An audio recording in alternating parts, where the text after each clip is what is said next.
The war had lasted 47 years, and nobody thought it would ever end, across 1,000 star systems. The Galactic Coalition fought against the Vreth Dominion in a conflict that had consumed entire civilizations and turned prosperous worlds into graveyards of ash and bone.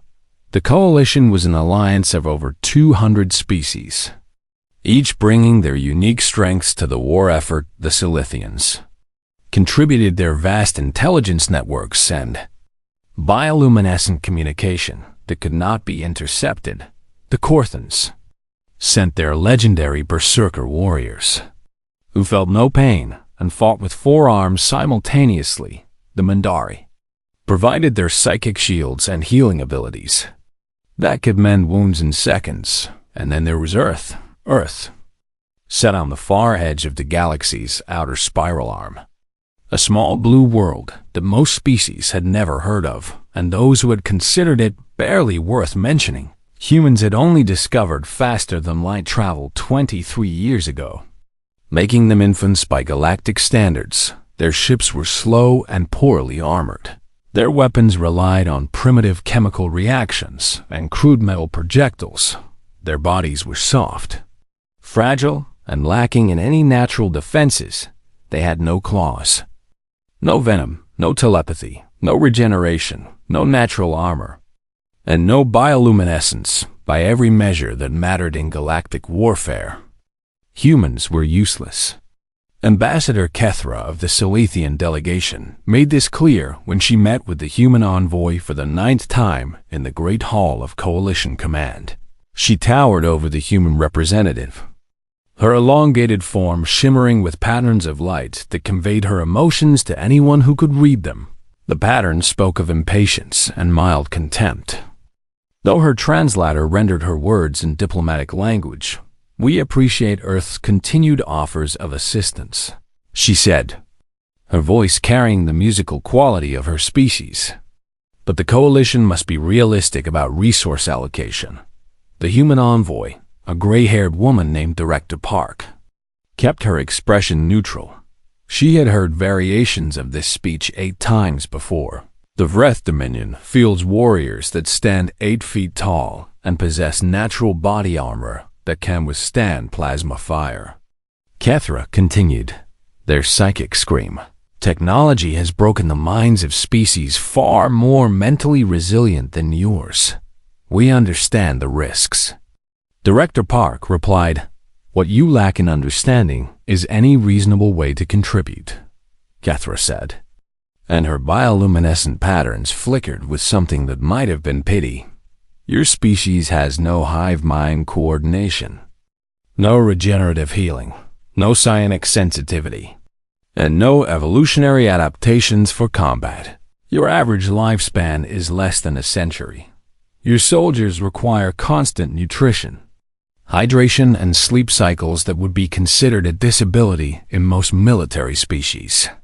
What could humanity possibly offer that we do not already have in abundance from superior sources?" Director Park was quiet for a long moment. "We offer willingness," she finally said. Kethra's light patterns shifted to confusion. "Willingness is not a resource. It is when no one else has it." The meeting ended as all the others had, with polite dismissals and vague promises to reconsider Earth's position. Humanity was granted observer status, a diplomatic courtesy that allowed them to watch coalition war councils without participating. It was the galactic equivalent of letting a child sit at the adult table during a family dinner, allowed to listen but not expected to understand or contribute. The humans watched. They watched battle strategies unfold across holographic displays. They watched fleet movements and troop deployments and supply line calculations. They watched the Coalition lose engagement after engagement against Vreth, forces that seemed to anticipate every move, and in the quiet hours between sessions, human military analysts gathered in their cramped quarters aboard the station and began taking very detailed notes. Colonel Sarah Chun led the observation team, and she made sure people understood their true mission. They think we're here to learn, she told them during one of their private briefings. Let them think that. What we're actually doing is finding the gaps. Every military has weaknesses, and this coalition is no different. Our job is to figure out where we fit. The gaps were not hard to find. Coalition species excelled at many things, but they all shared one critical vulnerability that nobody talked about openly.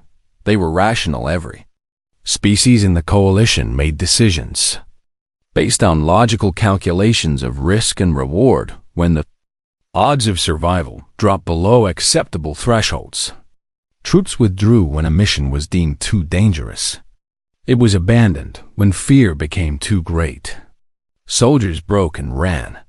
This was considered normal and healthy behavior.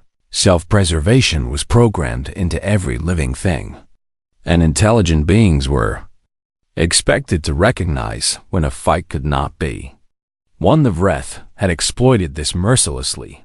Their psychic scream technology did not simply cause fear, amplified the natural survival instincts of any sentient mind until retreat became the only possible response. Vreth warriors advanced through corridors filled with enemies who could not lift their weapons because every cell in their bodies screamed at them to flee. The war had become a slow, grinding defeat because the coalition could not field soldiers willing to stand against that assault. 6 months after Director Park's 9th rejection, the Vreth broke through the defensive lines at Kalos Station. The attack came without warning.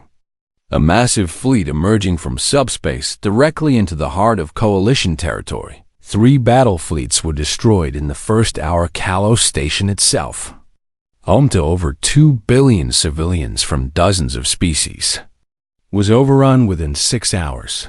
The Vreth did not take prisoners. News of the massacre spread across coalition space like a shockwave.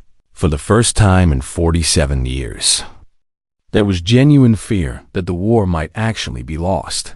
High Command convened an emergency session and sent out a universal call for aid, a desperate plea for any species, anywhere, to send whatever forces they could spare. The message reached Earth 14 hours later. Director Park read it 3 times, then made a call to Colonel Chun. They're asking for help, I saw. Chun replied, they still haven't formally accepted our military assistance. I know. There was silence on the line for several seconds. What do you recommend, Colonel? Chun thought about the report she had compiled, the gap she had identified, the weakness in the coalition's approach that nobody else seemed willing to address. She thought about the 2 billion dead at Kalos Station. I recommend we stop asking permission, Chun said 12 hours later. The first human warships broke orbit around Earth, their holds packed with volunteers who had signed up knowing they were headed toward the most dangerous conflict in galactic history. They did not wait for formal acceptance. They did not request diplomatic clearance. They simply pointed their primitive, slow, poorly armed vessels toward the war zone and began the journey. The coalition had ignored Earth for 23 years. That was about to change. General Uthro had commanded coalition.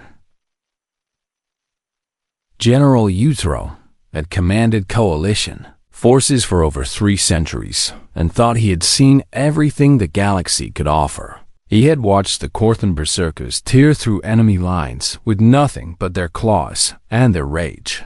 He had seen Mendari psychics turn entire battalions against each other with a thought. He had witnessed the silent, deadly efficiency of Silithian assassins who could kill without ever being detected. But he had never seen anything quite like the humans who now stood before him in the briefing chamber of coalition. High Command. They were so small. Uthro stood over 9 feet tall and possessed 6 eyes arranged in a semicircle across his broad, armored skull. His species, the Varth, had evolved on a high-gravity world where only the strongest survived, and his body reflected millennia of brutal natural selection. Thick plates of natural bone armor covered his chest and arms. His 4 Legs ended in clawed feet that could grip any surface. His hands, each with 7 fingers, could crush metal when he flexed them. The humans reached barely to his chest. Their skin was soft and easily damaged, covered only by thin fabric uniforms that offered no protection whatsoever. They had only 2 eyes, positioned vulnerably at the front of their faces, creating massive blind spots on either side. Their bodies were bizarrely symmetrical, with only 2 arms and 2 legs arranged in a configuration that seemed designed for falling over Colonel Sarah. Chun stood at the front of the human delegation, her posture straight and her expression unreadable. She had requested this meeting through official channels and had been granted 15 minutes of Euthro's time, a courtesy extended only because High Command was desperate for any assistance. After the disaster at Kalos, you wish to serve as shock troops, Euthro said, and all 6 of his eyes blinked in sequence as his brain tried to process the absurdity of what he was hearing. Yes, General. Chun's voice was calm and steady, as if she were discussing supply logistics rather than volunteering for the most dangerous combat role in the Coalition military boarding action specifically.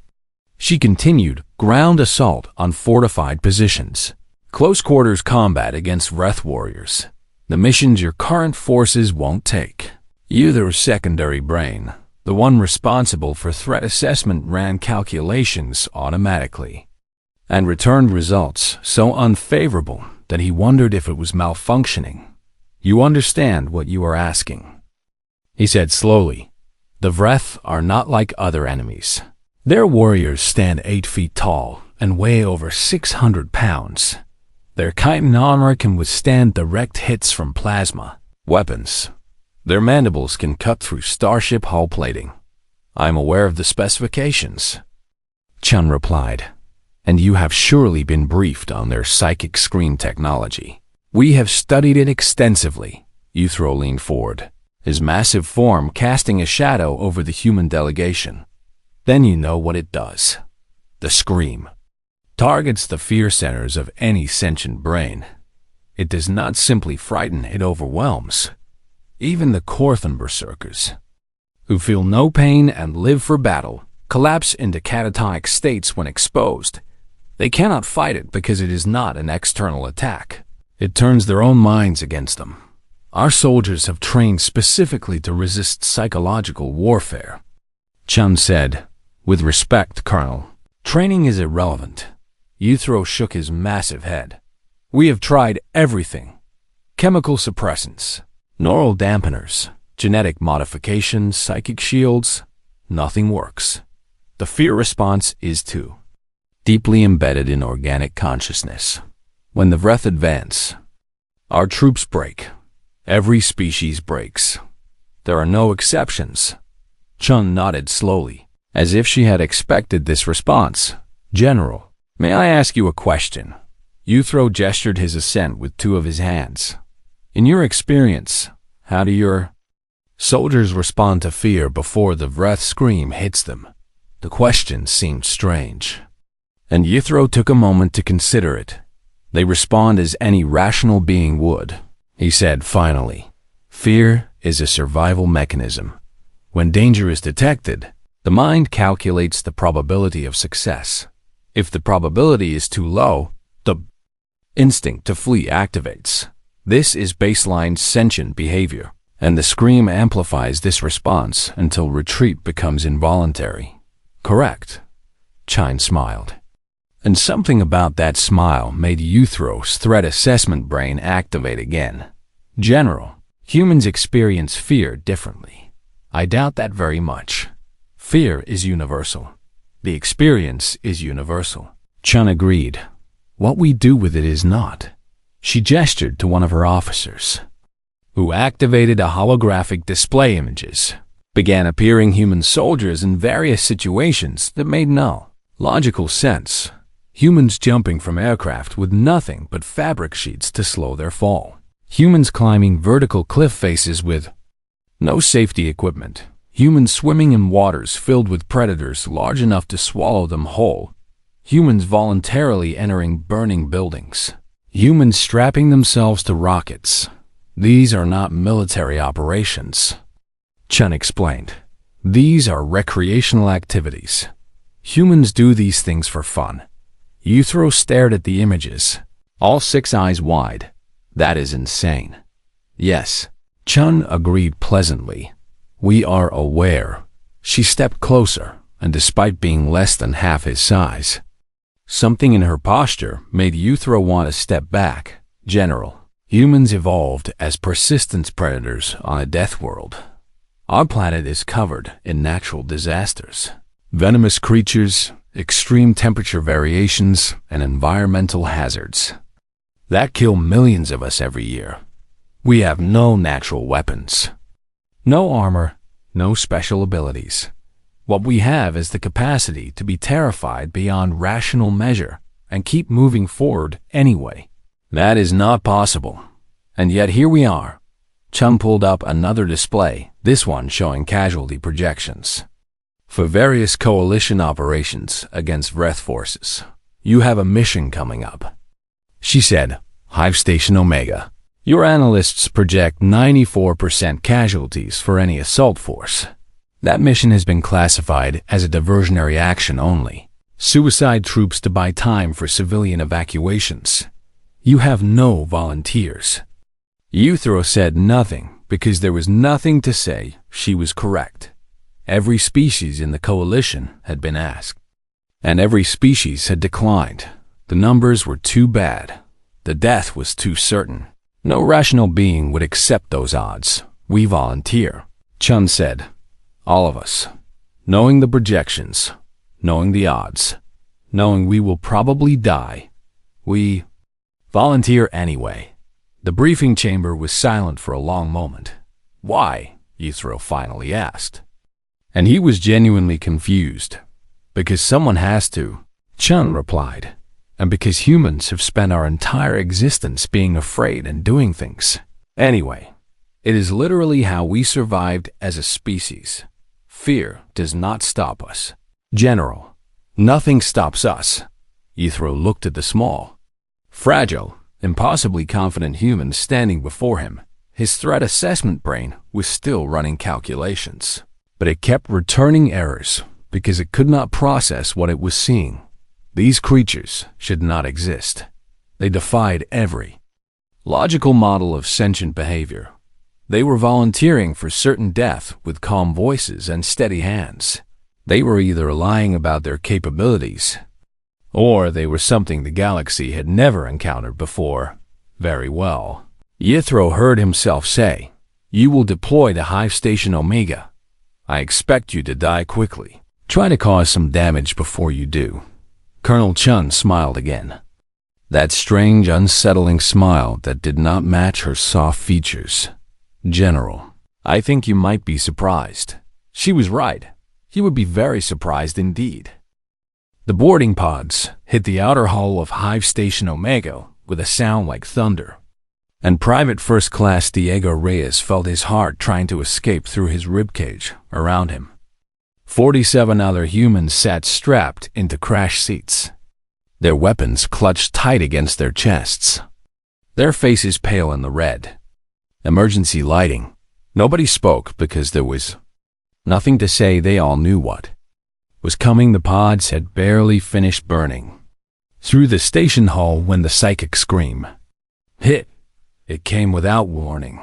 A wave of pure terror that crashed through Diego's mind like an avalanche. Every instinct he possessed screamed at him to run, to hide, to curl into a ball and never move again. His muscles locked up and cold sweat broke out across his entire body. His breathing became ragged and desperate. His vision narrowed until all he could see was the darkness waiting to swallow him. This was what the briefings had tried to describe. But words could not capture the reality of it. The fear was total and absolute. It bypassed rational thought entirely and spoke directly to the animal brain that lived beneath human consciousness. It said, You are prey, and the predator is here, and you will die screaming in the dark. Diego's hands trembled so badly he could barely grip his shotgun. Tears streamed down his face without permission somewhere in the pod. Someone was whimpering, maybe several someones. Maybe everyone, maybe him in the adjacent pod. The Coalition support troops, a mixed unit of Silithians and Mendari, who had been assigned as backup, collapsed. Almost instantly, the Silithians curled into defensive balls, their bioluminescent patterns flickering with distress signals that nobody could answer. The Mendari screamed and clawed at the walls, their psychic abilities turning inward as their minds tried to escape the prison of their own skulls within 30 seconds. Every non-human in the assault force was combat ineffective. The Vreth had done this 1,000 times before. The scream would paralyze the attackers, and then the warriors would move through the pods at leisure, killing the helpless invaders one by one. It was efficient and reliable and had never failed in Pod 7. Diego Reyes sat in his crash seat and felt more afraid than he had ever been in his life. His body was shutting down. His mind was drowning in terror, and every cell in his being demanded that he stop moving and play dead until the danger passed. And then, because he was human, he did something impossible. He stood up. It was not easy, and it was not pretty. His legs shook so badly he had to grab the seat frame for support. His vision was blurred with tears, and his breath came in hitching sobs, but he stood up anyway, because that was what humans did. On your feet, he heard Sergeant Morrison shouting from somewhere ahead. Move it, move it. Get on your feet, you beautiful idiots. Around him, other humans were rising from their seats. They looked terrible pale, sweating, some of them openly crying, a few vomiting from the stress. They looked like victims, like prey, like creatures that should be cowering in the darkness, waiting to die, but they were standing. They were checking their weapons. They were moving toward the breach. The fear was not gone. Diego could feel it screaming in his brain, an endless siren of primal terror that demanded obedience. But he had learned something growing up on Earth that no alien species seemed to understand. Fear was not a stop sign. Fear was just information. It told you that something dangerous was nearby. And that was useful data to have. What you did with that information was entirely up to you. The airlock blew open, and Diego was the third one through, his shotgun already rising to his shoulder. The corridor beyond was dark and filled with the clicking sounds of Vreth warriors approaching. They moved with the confidence of apex predators, their massive forms casting shadows that seemed to swallow the light, 8 feet tall, covered in armor that could stop plasma fire, armed with mandibles that could cut through steel. They were everything the briefings had promised, and more. They were nightmares given form. Diego was crying as he pulled the trigger. The first blast caught the lead Vreth warrior center mass and blew a chunk of chitin the size of a dinner plate out of its torso. The creature made a sound, something between a screech and a hiss that Diego had never heard before. It was the sound of surprise. The Vreth had never encountered prey that attacked while weeping. Their psychic scream worked perfectly. They could sense the terror pouring off these small, soft creatures in waves. The humans were afraid, more afraid than any species the Vreth had ever encountered.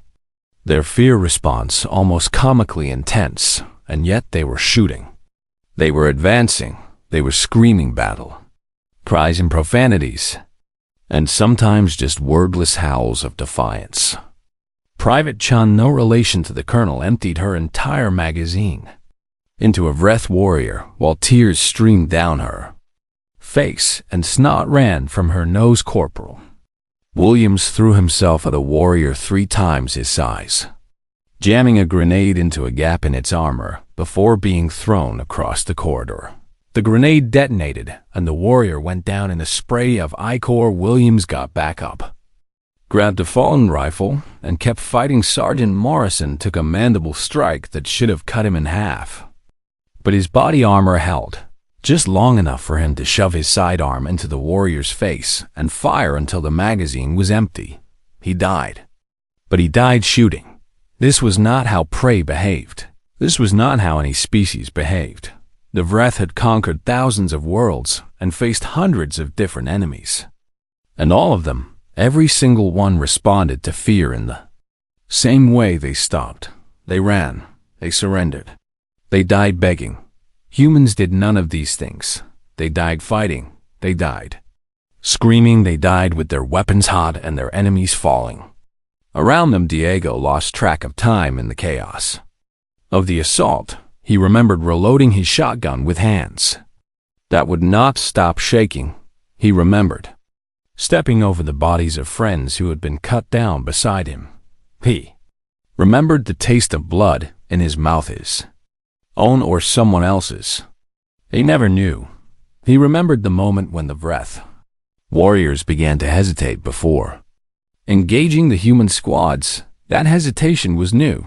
That hesitation was the first crack in an edifice of terror that had dominated galactic warfare for nearly 5 decades.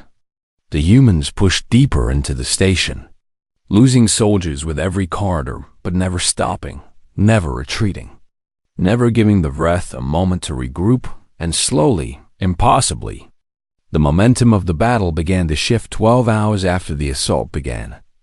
Diego Reyes stood in the central control hub of Hive Station Omega. He was covered in blood and ichor. He had not slept in over 30 hours. His hands still trembled from the residual effects of the psychic screen, but he was alive, and around him the station was secure. Coalition Command had expected 94% casualties. The final count was 31%, still horrific by any reasonable measure, but nothing like the total annihilation that had been predicted. The humans had taken a suicide mission and turned it into a victory when General Uthero received the report. He stared at it for a very long time without speaking. Then he pulled up the combat footage and watched humans charge into certain death while crying and screaming and laughing. Watched them feel fear more intensely than any species he had ever studied. He watched them keep fighting anyway, and for the first time in 3 centuries of military service, General Uthero felt something very close to fear himself. Not fear of the Vreth, fear of the humans. What kind of species could do what he had just witnessed? What kind of evolution produced creatures that ran toward the things that terrified them? What had Earth created? He needed more. Humans. He needed them immediately, and he needed to make very sure they stayed on the Coalition side. The footage from Hive Station Omega spread through Coalition Command like wildfire, and nobody could stop watching it. General Uthero had seen the reports, but reports were just numbers. Numbers could not capture what the helmet cameras had recorded in the main briefing theater. Over 200 senior officers from 40 different species sat in stunned silence as the holographic display showed them things that should not have been possible. A human soldier charging a Vreth warrior with nothing but a combat knife after her rifle jammed. A squad holding a corridor for 6 hours against overwhelming odds. Rotating wounded soldiers to the back and pushing fresh fighters forward in an endless cycle of violence.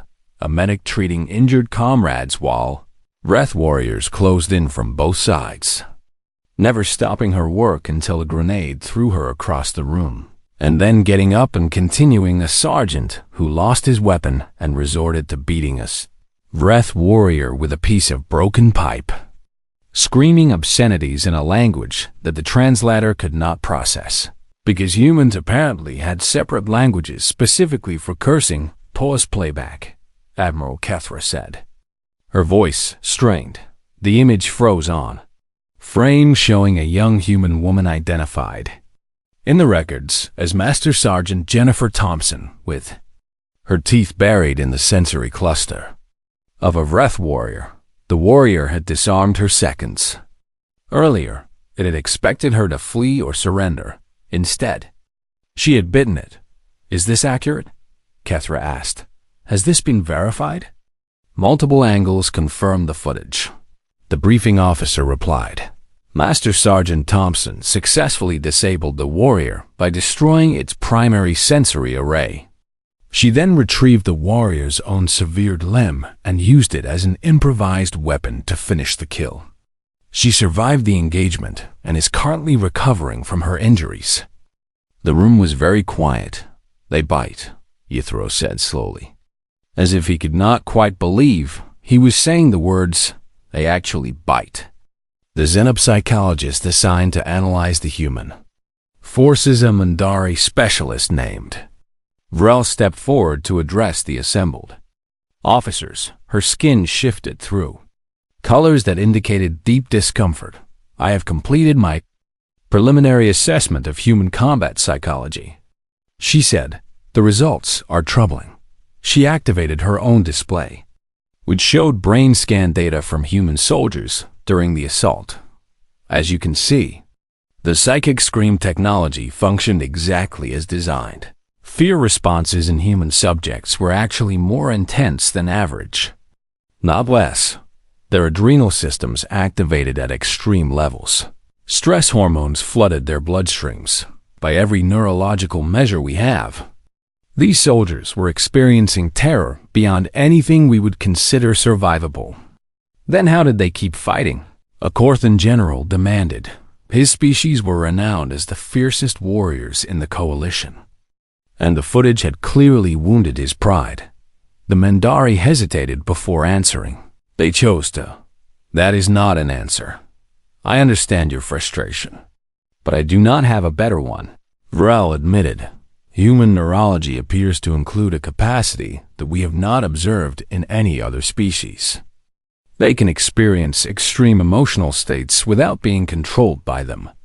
They feel the fear, they feel it intensely, but their higher cognitive functions remain operational. They can continue to make tactical decisions, coordinate with teammates, and execute complex combat maneuvers while simultaneously experiencing psychological distress that would render any other species completely non-functional." She pulled up more data. "What makes this particularly alarming is that this is not a trained response. Humans do not teach their soldiers to ignore fear. They cannot ignore it. Their biology will not allow that. Instead, they teach a concept they call courage."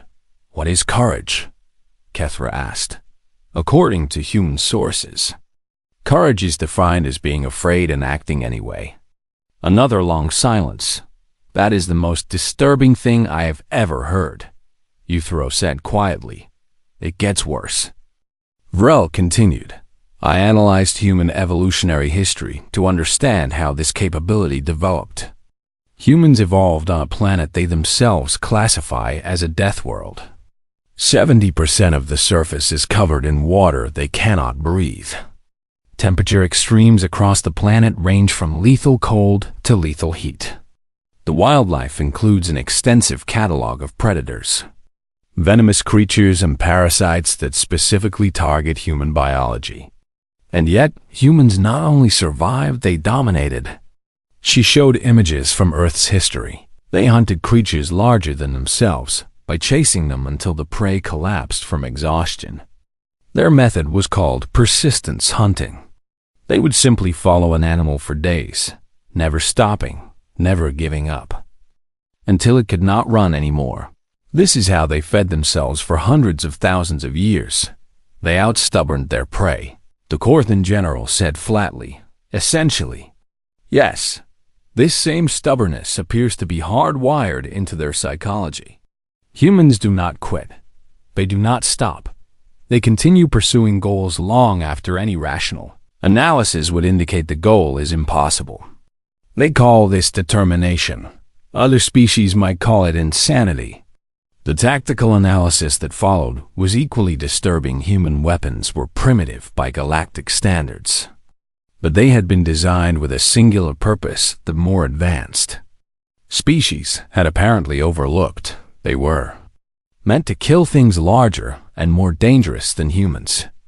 The chemical propellant rifles fired metal, projectiles at velocities that compensated for their lack of energy weapon technology. These projectiles did not burn or vaporize. They punched through armor and tumbled, creating wound channels that even regenerating species struggled to heal.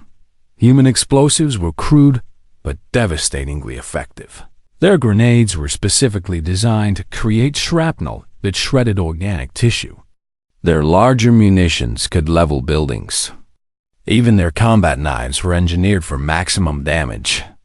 With serrated edges and armor-piercing tips, they have no natural weapons, the weapons analysts noted, so they spent their entire technological history creating artificial ones. Every human weapon is designed to let a small, weak creature kill something much larger and stronger. This is their entire military doctrine. The footage from Omega showed this doctrine in action. Humans use cover instinctively, never exposing themselves unnecessarily. They coordinated fire to concentrate damage on single targets. They threw explosives into any space they could not clear with direct fire. They never engaged in fair fights if unfair options were available. They fight dirty. The Corthan general observed. There was something like respect in his voice. They fight to win. Vrel corrected. The concept of honorable combat does not appear in human military tradition. Their only rule is victory. General Yithro had heard enough. He stood, his massive form commanding immediate attention. "Contact Earth," he said. "Tell them we want more soldiers. Tell them we want as many as they can send. And tell them we are prepared to provide whatever equipment and support they require." "Sir," one of his aides said carefully, "our previous position was that humans had nothing to offer the coalition. Our previous position was wrong." Uthor looked at the frozen image still displayed. On the holographic screen, a human soldier, screaming defiance at a Vreth warrior, 3 times her size. "These creatures are terrifying," he said. "They are irrational, violent, stubborn beyond all reason. And they possess a capacity for aggression that makes even our most warlike species look peaceful by comparison. I want them on our side. I want them on every front line we have. And I want to make absolutely certain we never give them a reason to turn that aggression toward us." The request went out to Earth within the hour. The response came back in less than a day. Earth was sending everyone they had, and they were bringing their own ships this time. 6 months after the assault on Hive Station Omega, the war had changed in ways that nobody could have predicted. Human shock troops had become the most requested asset in the coalition military. Every frontline commander wanted them, every defensive garrison begged for even a small detachment. The Vreth had noticed too. And for the first time in living memory, they had begun avoiding engagements where human forces were confirmed present. General Uthro stood on the observation deck of Coalition Command and watched the latest battle reports scroll across the display. Another Vreth stronghold had fallen. Another impossible mission had succeeded. Another group of small, fragile, terrifying humans had done what no other species could do. Colonel Chung, now General Chung, promoted 3 times in 6 months, stood beside him. She looked tired but satisfied, the quiet exhaustion of someone who had been proven right. "After years of being dismissed, your people continue to exceed expectations," Yithro said. "We just do what we've always done," Chung replied. "Keep moving forward. It is not that simple, and you know it."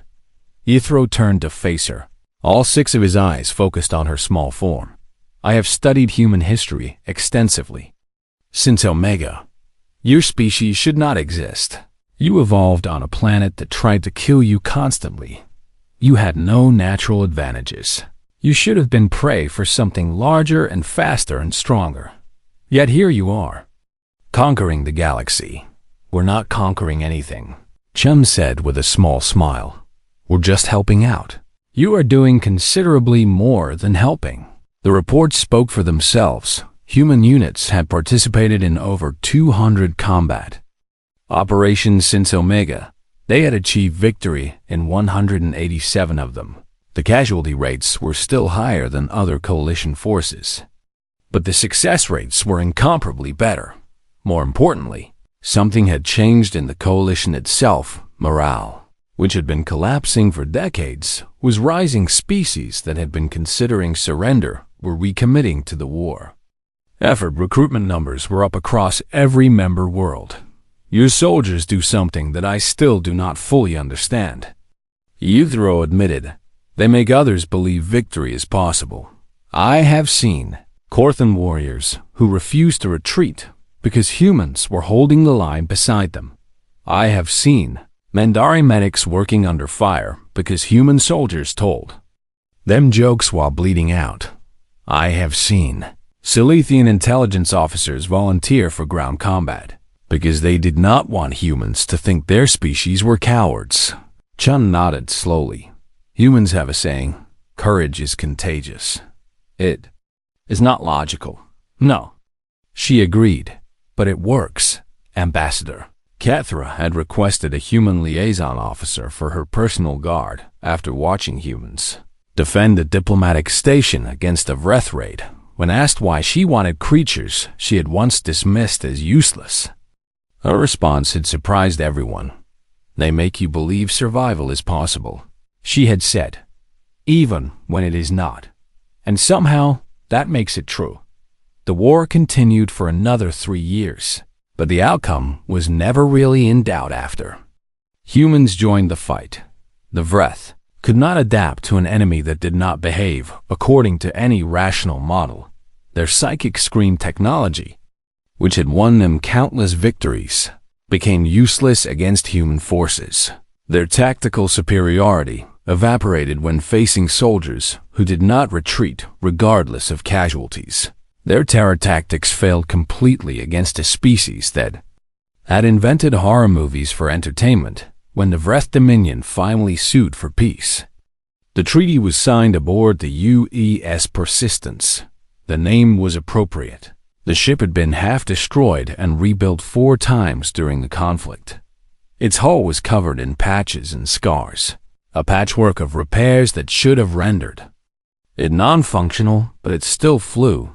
It still persisted. General Yethro attended the signing ceremony as Supreme Commander of Coalition Forces, a position he had held for the final 2 years of the war.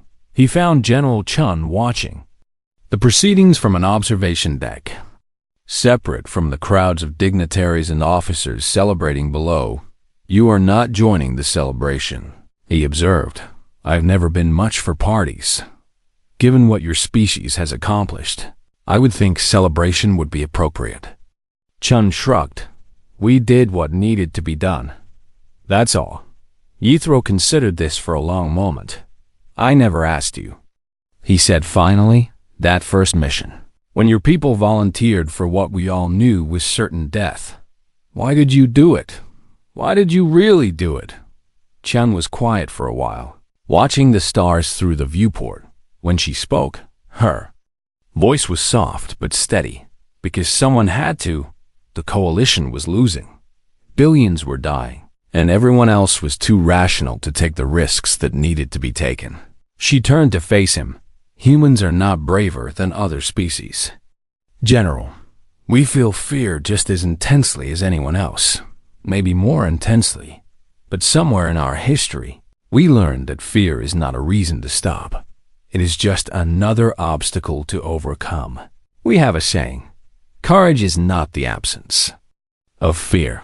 Courage is being afraid and doing it anyway. Yethro processed this for several seconds. That may be the most terrifying philosophy I have ever heard. Chun smiled, that same unsettling smile she had given him years ago, when she first volunteered her people for a suicide mission. Yeah, we get that a lot. The celebration continued below them, representatives of hundreds of species marking the end of a war that had lasted half a century. Humans moved through the crowd, shaking hands and sharing drinks and telling jokes that made alien species laugh even when they did not fully understand the humor. They looked so ordinary, so unremarkable, so easy to overlook. The Galactic Coalition's official military history would later record that the turning point of the Vreth War came not from superior technology, numbers, or strategy. It came from a single primitive world on the galaxy's outer edge, a planet that had been ignored and dismissed, and told repeatedly that it had nothing to offer. The entry would become required reading at every military academy. In the Coalition, it concluded with a recommendation that would become standard policy for the next 1,000 years. Never ignore the humans. Never underestimate them. Never make assumptions about what they can or cannot do. And above all, never give them a reason to fight against you, because humans do not stop. Humans do not quit. Humans do not surrender. Humans look at impossible odds and say, someone has to try. And then they try, and somehow, against all logic and reason, they usually win. General Chun stayed on the observation deck until the celebration ended, watching the stars and thinking about all the friends she had lost along the way. Diego Reyes had survived the war and was currently teaching new recruits how to fight while terrified. Jennifer Thompson had received 17 medals and still joked about biting that Vreth warrior whenever anyone asked. So many others had not been so lucky. The cost had been enormous. But the cost of not fighting would have been worse. That was the human calculus, the equation that no other species seemed to understand. Sometimes the odds are bad. Sometimes the fear is overwhelming. Sometimes the logical choice is to give up. But humans did not make the logical choice. Humans made the choice that felt right, even when it hurt, even when it cost everything, even when the whole galaxy thought they were too small and weak and primitive to matter. Especially then, the stars burned cold and distant outside the viewport. And somewhere out there, 100 other worlds were sleeping peacefully because humans had refused to stay ignored.